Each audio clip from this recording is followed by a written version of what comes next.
آپ کی لائف کا میرے حساب سے سب سے اہم واقعہ نہ آپ کا وزیر اعظم بننا ہے، نہ آپ کا ڈائریاں اٹھا کے وزیر اعظم ہاؤس سے باہر نکلنا ہے، نہ آپ کا ورلڈ کپ اٹھانا ہے، اور نہ شوکت خانم کی سنگ بنیاد رکھنا ہے۔ میرے خیال میں آپ کی زندگی کا سب سے اہم واقعہ زندگی میں یو ٹرن لینا ہے، جو لائف میں آپ نے یو ٹرن لیا جب آپ اللہ کی راہ پہ چل نکلے، اور وہ عمران وہ صدیوں بلکہ گیلیکسیز پیچھے چھوڑ آئے اسے، جسے ایام جاہلیت کا عمران کہتے ہیں۔ تو یہ چینج کس طرح رونما ہوئی؟ دیکھیں آفتاب، قرآن کی ایک آیت ہے، اللہ کہتا ہے کہ میں جب چاہوں کسی کو بھی سیدھے راستے پہ لگا سکتا ہوں۔ یقیناً میری ماں چھوٹا سا میں جب تھا تو بستر میں سونے سے پہلے کہتی تھی کہ ایک ہی دعا ہوتی تھی کہ اللہ میں سیدھے راستے پہ لگا۔ تو مجھے جب سیدھے راستہ بچپن میں اور بڑا بھی ہو رہا تھا، ٹین ایجر بھی، ہم سیدھے راستے کو بڑا بورنگ راستہ سمجھتے تھے۔ جو دوسرا راستہ تھا جو سیدھا نہیں تھا وہ بڑا اٹریکٹیو لگتا تھا، یعنی جو گلیمر کی ورڈ تھی۔ اور مجھے اللہ نے موقع دیا، ہر قسم کی میں نے زندگی دیکھی، کرکٹ کی وجہ سے باہر بھی رہا، ساری دنیا ٹریول کی۔ تو میرا جو دین کی طرف آنا تھا وہ ایک ایسا سفر تھا جو کہ خود ہی اپنی زندگی کو دیکھ کے، دنیا دیکھ کے، جس کو ہم سمجھتے تھے بڑی گلیمرس ورلڈ ہے۔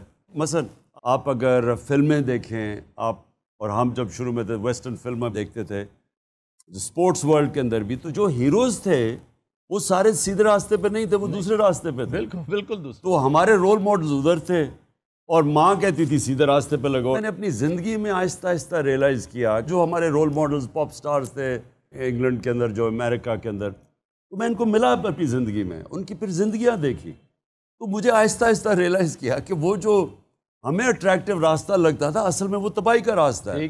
گھر اجڑ گئے، ڈرگ کلینکس میں خودکشیاں، یعنی وہ ہم تو زندگی میں جو دوزخ جو بربادی تھی وہ میں نے اپنی آنکھوں سے دیکھی اس گلیمر ورلڈ کی۔ اور پھر آہستہ آہستہ سمجھ آئی کہ اصل میں سیدھا راستہ تو وہ ہوتا ہے جو کہ اندر سے انسان کو سکون دیتا ہے، خوشی دیتا ہے، بھلے سے مشکل کیوں نہ ہو۔ مشکل دیکھیں جی، اصل میں سیدھا راستہ نبی صلی اللہ علیہ وسلم کا راستہ، وہ ہے سیدھا راستہ۔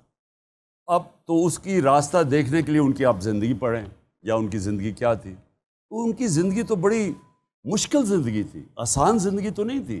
ان کی زندگی میں تو مسلسل چیلنجز تھے، اور وہ یعنی جب اپنے عروج پہ پہنچے، میں یہ ساری اپنے بچوں کو بھی بتاتا ہوں، تو جو ان کو عروج تھا جب فتح مکہ ہو گئی، جب وہ آخری خطبے پہ گئے، تو آخری خطبے پہ لاکھ لوگ عرفات کے اوپر نیچے جمع ہوئے، بڑا زبردست خطبہ ہے ان کا، تو ہیومن رائٹس کا چارٹر ہے اگر آپ اس کو پڑھیں۔ تو آخر میں وہ پوچھتے ہیں کہ لوگوں کو کہ گواہی دو اللہ کے سامنے کہ میں نے دیانت داری سے اللہ کا پیغام آپ تک پہنچایا۔ تو وہ جب پہلی روب جاتا ہے، پھر وہ 10 روز پہ پیچھے جاتے ہیں، وہ پیچھے آواز کرتے تھے، وہ پیچھے آواز جاتی تھی، تو جب پیچھے تک آواز پہنچی تو ایک شور اٹھ گیا کہ ہاں نبی آپ نے دیانت داری سے اللہ کا پیغام دیا۔ پھر لوگوں نے رونا شروع کر دیا، رونا اس لیے شروع کر دیا کہ لوگوں کو ایک دم خوف آیا کہ یہ تو اب ہمارے پیغام اللہ کا پورا کر دیا، تو جانے کی بات تو لوگوں نے رویا۔ تو کہنے کا مقصد یہ تھا کہ ان کی زندگی ساری مشکل تھی، لیکن جب آسان وقت آیا تو وہ دنیا سے جانے کا وقت آ گیا۔